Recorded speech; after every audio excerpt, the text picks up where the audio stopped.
Hi, hello everybody. I am Armalini. This is your Malini Simple Grammar YouTube channel. நம்ம சேனல்ல already 10th ஸ்டாண்டர்டுக்கான ஒவ்வொரு லெசனையும் unit வைஸா பார்த்துட்டு இருக்கோம். அதுல ஃபர்ஸ்ட் போயட்ரியோட அந்த டீடைல் எக்ஸ்பிளனேஷன் முடிச்சிட்டு we are seeing the poem comprehension.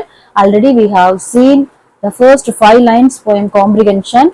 So poem comprehension complete பண்ணிட்டோம். So in betweenல நம்ம வந்து இந்த சிம்பிள் காம்ப்ளெக்ஸ் காம்பவுண்ட் இந்த கிராமர் பார்த்து ரொம்ப நாள் ஆயிடுச்சு இல்லையா, டைம் ஆயிடுச்சு. ஸோ நம்ம அதை கண்டினியூஸா வந்து நம்ம வந்து பார்த்துட்டே இல்லைன்னா definitely we will forget. No, நம்ம மறந்துடுவோம். That's why we are going to recall the first type and also going to see the second type. First டைப்பை ஒரு முறை ரீகால் பண்ணிட்டு வென் யூஸ் பண்ணி எழுதிட்டு அடுத்து செகண்ட் டைப்பை பார்த்துடலாம். ஓகேங்களா? ஸோ நம்ம ஃபர்ஸ்ட் டைப்ல பார்த்ததை ஒரு முறை ரீகால் பண்ணிடலாம். So first type immediate action தான் நம்ம பார்த்தோம். அதாவது பாஸ்ட்ல ரெண்டுமே பாஸ்ட்ல நடக்கக்கூடிய ஆக்ஷன்ஸ், ரெண்டுமே இம்மிடியட் ஆக்ஷன். நல்லா பார்த்துக்கணும். ஒன்னு முடிஞ்சோடனே இன்னொன்னு உடனடியா நடக்கிறது. அதுல சிம்பிள் அதோட ஸ்ட்ரக்சர் ஆன் V1ing ஃப்ரேஸ் அல்லது V1ing verb 1 plus ing on plus verb 1 ing வரும். அது வந்து ஃப்ரேஸ்ல வரும். பிளஸ் 1 மெயின் கிளாஸ் வரும். சரிங்களா? மெயின் கிளாஸ் அப்படிங்கிறது கம்ப்ளீட் சென்ஸ் இருக்கும். அதாவது முழுமையான அர்த்தம் தரக்கூடிய அந்த சென்டென்ஸ் மெயின் கிளாஸ்னு சொல்லுவோம்னு சொல்லியிருக்கேன். காம்ப்ளெக்ஸ்ல பாத்தீங்கன்னா subordinating conjunction when, as soon as, no sooner than. when இது subordinating conjunction when, as soon as. no sooner thanங்கிறது கோரலேட்டிவ் கன்ஜெக்ஷன் சொல்லுவாங்க. நல்லா தெரிஞ்சுக்கணும். சரியா? சோ இது இந்த கன்ஜெக்ஷனோட தான் வந்து மெயின் கிளாஸ் ஜாயின் ஆகி வரும். ஒரு மெயின் கிளாஸ் ஒரு சபார்டினேட்டிங் கிளாஸ் ரெண்டுமே வரும் சபார்டினேட் கன்ஜெக்ஷனோட. நல்லா தெரிஞ்சுக்கணும். காம்பவுண்ட்ல பாத்தீங்கன்னா and at once, and immediately, and suddenly இந்த நாலுமே வரும். ஓகேங்களா? சோ நல்லா தெளிவா தெரிஞ்சுக்கணும். இதுதான் வந்து இமிடியட் ஆக்ஷன். பாஸ்ட்ல நடக்கக்கூடிய ரெண்டு ஆக்ஷனுக்குமே நல்லா இறந்த காலத்துல நடந்து முடிஞ்ச ஆக்ஷனை பத்தி சொல்லும் பொழுதுதான் இந்த டைப்பை யூஸ் பண்ணுவோம். சோ இதுல நம்ம வென் யூஸ் பண்ணி ஒரு ரெண்டு எக்ஸாம்பிள் பார்த்துட்டு அடுத்த டைப்புக்கு போயிடலாம். ஓவராலா ஃபர்ஸ்ட் டைப்போட கிளாரிட்டியா இருந்தா மட்டும்தான் செகண்ட் டைப் பார்க்க முடியும். ஓகேங்களா? So you should not miss this class. Please see the full video. Okay.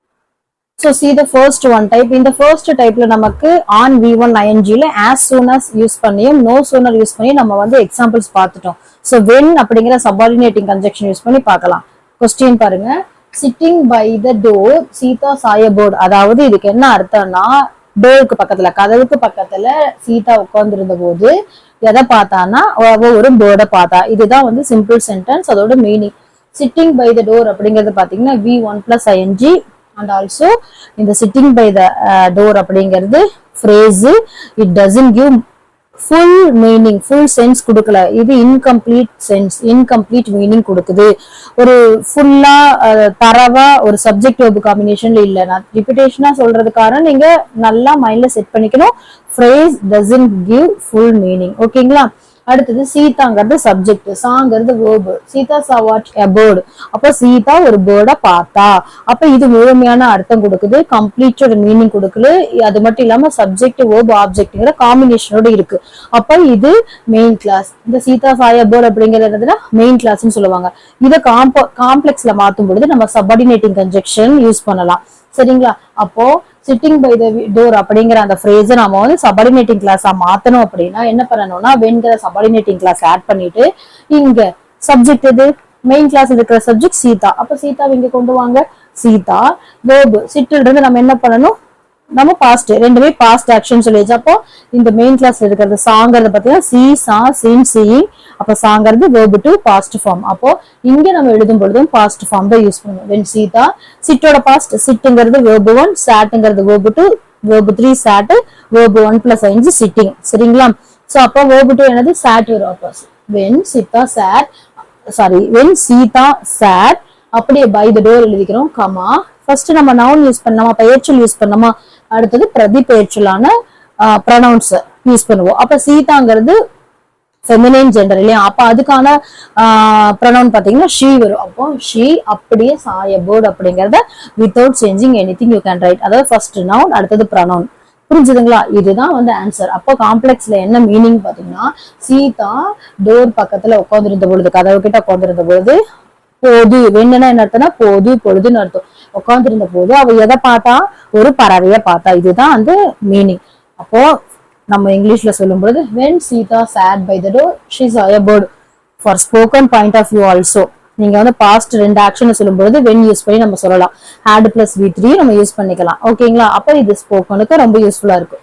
இப்ப சபார்டினேட்டிங் கிளாஸ் நம்ம ரிமூவ் பண்ணிட்டு கோஆர்டினேட்டிங் கன்ஜெக்ஷன் சபார்டினேட்டிங் கிளாஸ்ல சபார்டினேட்டிங் கன்ஜெக்ஷன் ரிமூவ் பண்ணிட்டு கோஆர்டினேட்டிங் கன்ஜெக்ஷன் ஆட் பண்ணோம்னா என்ன ஆயிரும்? அதுதான் காம்பவுண்ட். காம்பவுண்ட்ல பாருங்க வெண்ண ரிமூவ் பண்ணிட்டோம். Sita sat by the door. இந்த இடத்துல நம்ம யூஸ் பண்ணிக்கிறது coordinating conjunction and at once and suddenly and immediately இது வேணா ஆட் பண்ணலாம், தப்பு கிடையாது. and at once ஆட் பண்ணாலும் தப்பு இல்லை.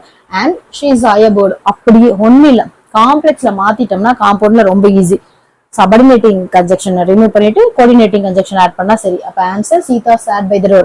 சீதா கதை பக்கத்துல உட்காந்தா, மேலும் அவ என்ன பண்ணா, அவ எதை பார்த்தா, ஒரு பேர்டை பார்த்தா. இதுதான் மீனிங். புரிஞ்சுது உங்களுக்கு? இன்னும் ஒரு எக்ஸாம்பிள் பார்த்துட்டு நம்ம செகண்ட் டைப் பார்த்துக்கலாம். ஓகேங்களா? சோ செகண்ட் ஒரு எக்ஸாம்பிள் பாருங்க. R entering the room she switched on the light. அவ அந்த ரூம்குள்ள என்டர் ஆனோன்னு நுழைஞ்ச உடனடியா என்ன பண்றான்னா ஸ்விட்ச் ஆன் பண்றா, லைட்டா ஆன் பண்றா அப்படின்னு சொல்லி சொல்றாங்க. சோ இதுல பாத்தீங்கன்னா நம்ம ஆஸ் யூஸ் பண்ணலாம், வென்னு யூஸ் பண்ணலாம், தப்பே கிடையாது. ஓகேங்களா? சோ இது வந்து ஃப்ரேஸ் அப்படிங்கறது நான் சொன்னேன். இந்த ஃப்ரேஸ்ல வந்து ஃபுல் மீனிங் இல்ல. இந்த ஃப்ரேஸ் நம்ம சபார்டினேட்டிங் கிளாஸ் எப்படி மாத்தலாம்னா வென்கிற சபார்டினேட்டிங் கன்ஜெக்ஷன் வென்னு யூஸ் பண்ணலாம், ஆஸ் யூஸ் பண்ணலாம். சோ இந்த வென் ஆர் ஆஸ் யூஸ் பண்றோம். வென் இங்க வந்து பாத்தீங்கன்னா மெயின் கிளாஸ்ல ப்ரொனவுன் தான் இருக்குது. அப்ப நம்ம ப்ரொனவுனே யூஸ் பண்ணலாம். வென் ஷீ இங்க ஸ்விட்ச்டு அப்படிங்கிறது V2வா இருக்குது, அதாவது verb 2வா இருக்கு. அப்ப இங்க நம்ம வந்து என்ன பண்ணணும், சபார்டினேட்டிங் கிளாஸ்லயே verb 2 தான் யூஸ் பண்ணணும். அப்போ என்டர், என்டரிங். அப்ப என்டர்ட் அப்படிங்கறதா செகண்ட் ஃபார்ம், அதாவது பாஸ்ட் ஃபார்ம். ஓகேங்களா? சோ இந்த பாஸ்ட் ஃபார்ம். அப்போ when she entered அப்படியே the room எழுதிக்கிறோம், கமா அந்த மெயின் கிளாஸ் இருக்கிறது சப்ஜெக்ட் வெர்ப் காம்பினேஷன் இருக்கு இல்லையா, சப்ஜெக்ட் வெர்ப் காம்பினேஷனோட ஃபுல் மீனிங் தரக்கூடிய இந்த main clause as it is நம்ம எழுதிக்கிறோம். as it is you have to write without changing. ஓகேங்களா? சோ ஃபர்ஸ்ட் நவுன் இருந்தா நவுன் எழுதி ப்ரொனவுன் எழுதணும். மெயின் கிளாஸ்ல ப்ரொனவுனே எழுதுனா as it is ப்ரொனவுனே எழுதிக்கோங்க without changing. புரிஞ்சுக்கோங்க. ஓகேங்களா? So answer when she entered the room she switched on the light. இதுல நம்ம as soon as யூஸ் பண்ணாலும் தப்பு இல்ல. as soon as she entered the room she switched on the light. நம்ம எப்பொழுதுமே ஒரு ரூம்குள்ள என்டர் ஆனே நம்ம என்ன பண்ணுவோம், லைட் ஆன் பண்ணுவோம். அதுதான் ஃபர்ஸ்ட் பண்ணுவோம், ஈவினிங் டைம் நைட் டைம்ல. ஓகேங்களா? அததான் சொல்லியிருக்காங்க. அடுத்து காம்பவுண்ட்ல ரொம்ப ஈஸி. இந்த வெண்ணை ரிமூவ் பண்ணிட்டு அடுத்தது she entered the room and at once and அல்லது and at once or and immediately and suddenly எது வேணா கோஆர்டினேட்டிங் கன்ஜெக்ஷன் இதை யூஸ் பண்ணிக்கலாம். and at once she switched on the light. she entered the room ஒரு main clause, and at once ஒரு coordinating conjunction, she switched on the lightங்கிறது ஒரு main clause. ரெண்டு main clause அதை connect பண்ற and at once அப்படிங்கிற coordinating conjunction. இவ்வளவுதான். Wayne use பண்ணிட்டோம், as soon as use பண்ணிட்டோம், no sooner யூஸ் பண்ணிட்டோம். இப்போ ஃபர்ஸ்ட் டைப் உங்களுக்கு கிளாரிட்டியா இருக்கும். சரிங்களா? on V1ing or V1ing சிம்பிள்ல. காம்ப்ளெக்ஸ்ல பாத்தீங்கன்னா as soon as, no sooner, then, when. இந்த மூணுமே சபார்டினேட்டிங் கன்ஜெக்ஷன் ரெண்டு, ஒன்னு வந்து கோரிலேட்டிவ் கன்ஜெக்ஷன். காம்பவுண்ட்ல பாத்தீங்கன்னா and at once and immediately and suddenly. இவ்வளவுதான் ஃபர்ஸ்ட் டைப். ரெண்டுமே இறந்த காலத்துல நடந்து முடிஞ்ச செயல்களை சொல்லும் பொழுது at the same time immediate actionக்கு. ஓகேங்களா? have you understood? so first type completed. second type பார்த்தலாமா? see the type 2 second type பாருங்க. செகண்ட் டைப்போட ஸ்ட்ரக்சர் ஃபர்ஸ்ட் பார்த்தலாம். சிம்பிளா பாத்தீங்கன்னா இது செகண்ட் டைப் என்னதுன்னு பாத்தீங்கன்னா எதிர்மறையான ஆக்ஷன். ஒன்னு வந்து பாசிட்டிவ், ஒன்னு நெகட்டிவ். ஒன்னு பாசிட்டிவா இருந்தாலும் ஒரு நெகட்டிவ் ஆன்சர் கொடுக்கறது, கான்ட்ராஸ்ட் ஆக்ஷன்ஸ் மென்ஷன் பண்றதுதான் செகண்ட் டைப். செகண்ட் டைப்ல சிம்பிள்ல பாத்தீங்கன்னா அங்க ஃப்ரேஸ்ல என்ன வேர்டு வந்து பாத்தீங்கன்னா இன்ஸ்பைட் ஆஃப், இங்க பாத்துக்கோ இன்ஸ்பைட் ஆஃப், இங்க டெஸ்பைட். ஓகேங்களா? இன்ஸ்பைட் ஆஃப், டெஸ்பைட், இருந்த போதிலும் அப்படிங்கிற அர்த்தம் வரும். காம்ப்ளெக்ஸ்ல பாத்தீங்கன்னா தோ, அல்தோ, ஈவன் தோ இந்த மூணு சபார்டினேட்டிங் கன்ஜெக்ஷன் யூஸ் பண்ணுவோம். இங்க கோரிலேட்டிவ் கன்ஜெக்ஷன் கிடையாது. ஓகேங்களா? சோ சிம்பிள்ல இன்ஸ்பைட் ஆஃப், டெஸ்பைட்டும். காம்ப்ளெக்ஸ்ல பாத்தீங்கன்னா தோ, அல்தோ, ஈவன் தோ இருந்த போதிலும், இருந்தாலும் அப்படிங்கிற அர்த்தம் வரும். காம்பவுண்ட்ல பாத்தீங்கன்னா பட், எட், ஸ்டில். பட்னா ஆனால், எட்னா இன்னும், ஸ்டில்னாலும் இன்னும். சரிங்களா? ஆனா, இன்னும் அப்படிங்கிற மாதிரியான அந்த ஒரு மீனிங். சோ நல்லா பாத்துக்கணும். Subordinating conjunction though, although, even though. Coordinating conjunction but, yet, still. Type அப்படிங்கறத பாத்தீங்கன்னா ஃபுல் அண்ட் ஃபுல் எதை பத்தி மென்ஷன் பண்ணதுன்னா எதிர்மறையான விளைவுகளை கொடுக்கக்கூடிய அந்த ஆக்ஷன்ஸ். ஒன்னு பாசிட்டிவா இருக்கும், நெகட்டிவா இருக்கும். அவன் ரிச்சா இருந்தாலும் சந்தோஷமா இல்ல, அவன்கிட்ட பணம் நிறைய இருக்கு, ஆனா அவன் வந்து யாருக்குமே ஹெல்ப் பண்ண மாட்டான். அவன்கிட்ட வந்து அவ்வளவு பெரிய ஸ்கூல் இருக்கு, பட் அவன் அதுக்கு ஓனரா இருக்க முடியாது, அவன் ஒரு ஸ்லேவ் மாதிரி இருக்கான். இந்த மாதிரி ஒரு பாசிட்டிவ் ஒரு நெகட்டிவா குறிக்கிறதா இந்த ஒரு டைப். ஓகேங்களா? இதுல எக்ஸாம்பிள்ஸ் பார்த்தலாமா? சோ டைப் 1 கம்ப்ளீட் பண்ணிட்டு டைப் 2 ஓட ஸ்ட்ரக்சரையும் பார்த்துட்டு நம்ம எக்ஸாம்பிள்ஸ் பார்த்துட்டு இருக்கோம். Now you see the examples. Very carefully நம்ம 2 எக்ஸாம்பிள் பார்த்துட்டு இன்னும் நெக்ஸ்ட் கிளாஸ்ல 2 ரீகலெக்ஷன் பார்ட்டோட ஒரு 2 எக்ஸாம்பிள் பார்த்துட்டு ப்ரோட்டோடைப் பார்த்துட்டோம்னா ஓரளவு 2 டைப்பும் கிளாரிட்டி ஆயிரும். ஓகேங்களா? சோ எக்ஸாம்பிள் பாருங்க. In spite of being rich phrase, அவன் வசதியாக இருந்த போதிலும், இது இன்கம்ப்ளீட் மீனிங் தானே கொடுக்குது. அப்ப இது phrase. Ramesh is not happy, subject verb complement. அப்போ சப்ஜெக்ட் வேர்பு காம்பினேஷன்ல இருக்கக்கூடிய இந்த ஃபுல் மீனிங் தரக்கூடியத மெயின் கிளாஸ்ன்னு சொல்லுவோம். சோ மெயின் கிளாஸ் ஒரு ஃப்ரேஸ் சிம்பிள் திரும்ப திரும்ப ஸ்ட்ரக்சர் சொல்றதுக்கு காரணம் என்ன, இந்த மிஸ் திரும்ப திரும்ப சொல்றாங்க நீங்க நினைக்கலாம். You have to memorise, you have to know. சிம்பிளோட ஸ்ட்ரக்சர் இதுதான், காம்பவுண்டோட ஸ்ட்ரக்சர் இதுதான், காம்பவுண்டோட ஸ்ட்ரக்சர் இதுதான். 3 ஸ்ட்ரக்சரும் தெரிஞ்சாதான் எந்த கன்ஃபியூஷனும் இல்லாம இருக்கலாம். மைண்ட்ல நல்ல டீப் மெமரியில இருக்கணுங்கிறதுக்காக. இதுல போரிங்கா ஃபீல் பண்ண வேணாம். ஓகேங்களா? So Ramesh is not happy, Ramesh வசதி ஆனா சந்தோஷமா இல்ல. அப்போ இன்ஸ்பைட் ஆஃப் பீயிங் ரிச்ங்கிறது பாசிட்டிவ். அவன் வசதியா இருக்கான். ஒண்ணு பாசிட்டிவா, ரமேஷ் இஸ் நாட் ஹாப்பி. ஒண்ணு நெகட்டிவ். அப்ப கான்ட்ராஸ்ட் சொல்றாங்க. இப்படி இருந்தாலும் நல்லா இல்ல, அப்படி இருந்தாலும் நல்லா இல்ல, எப்படி இருந்தாலும் நல்லா இல்ல, அதுதான் சொல்றாங்க. ஓகேங்களா? சோ இத காம்ப்ளெக்ஸ்ல மாத்தும் பொழுது அந்த ஃப்ரேஸை நம்ம சபார்டினேட்டிங் கிளாஸா மாத்துறதுக்கு சபார்டினேட்டிங் கன்ஜெக்ஷன் ஆட் பண்றோம். அந்த சபார்டினேட் கிளாஸ்ல subordinating conjunction though, although, even தோ, தோ கொண்டு வந்துட்டோம். சரிங்களா? தோனாலும் அல்தோனாலும் ஈவன் தோனாலும் இருந்த போதிலும் அப்படிங்கிற அர்த்தம். சோ தோ மெயின் கிளாஸ்ல என்ன இருக்கு, நான் ஆல்ரெடி சொல்லியிருக்கேன். மெயின் கிளாஸ்ல நவுன் இருந்தா நவுன் கொண்டு வரணும். அப்ப மெயின் கிளாஸ்ல இருக்கிற ரமேஷ் இங்க கொண்டு வாங்க ரமேஷ். இங்க மெயின் கிளாஸ்ல இருக்கிறது பாத்தீங்கன்னா verb 1 ஈஸ் அப்படிங்கிறது பிரசன்ட் ஃபார்ம். ஈஸோட past was, past participle V3 பாத்தீங்கன்னா been, being. Is, was, been, being.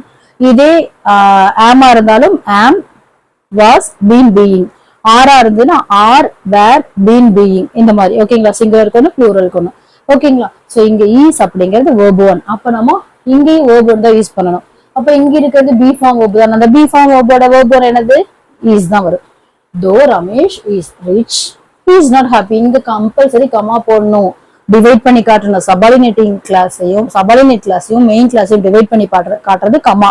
Subordinating கன்ஜெக்ஷனோட இருக்கிற அந்த சபார்டினேட்டிங் கிளாஸ கிளாரிட்டி எழுதணும். தோ ரமேஷ் இஸ் ரிச், ரமேஷ் வசதியாக இருந்த போதிலும்.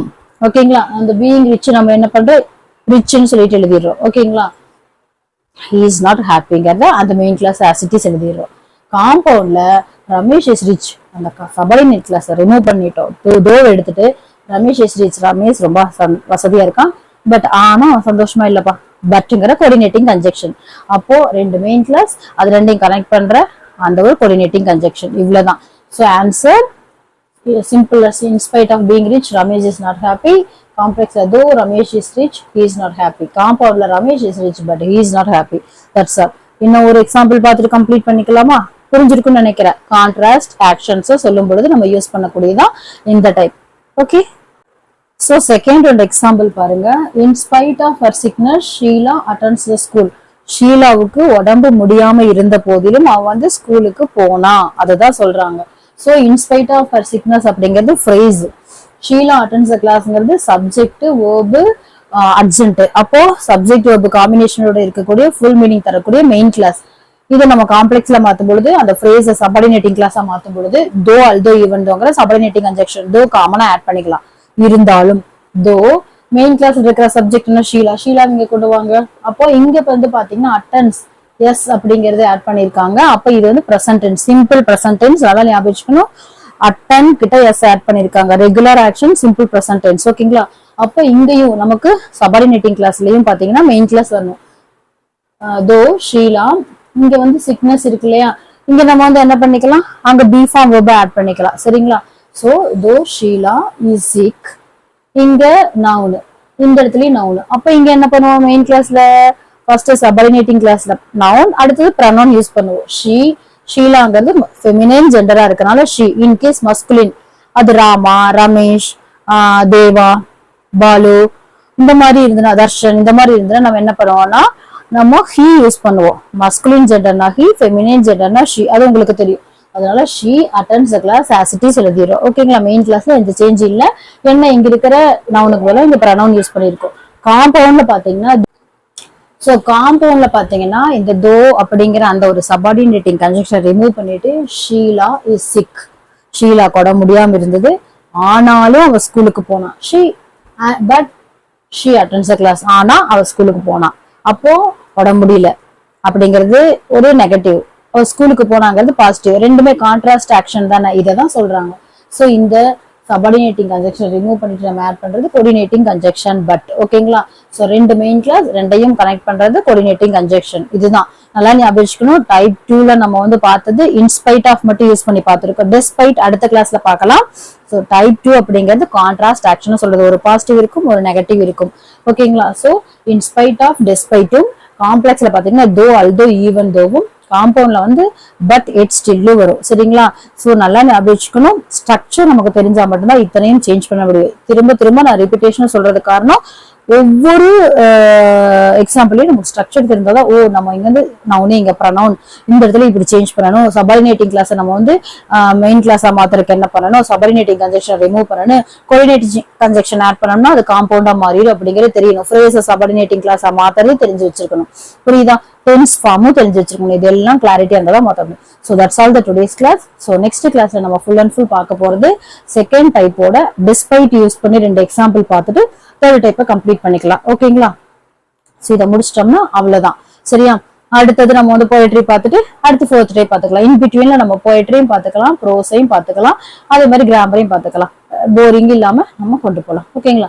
That's all the today's class. Thank you. All of you see the full video. Type 1 recollection பார்ட்டும் டைப் 2 இன்ட்ரோவும் 2 எக்ஸாம்பிளும் பார்த்துருக்கோம். Thank you. All of you. Like, share, subscribe.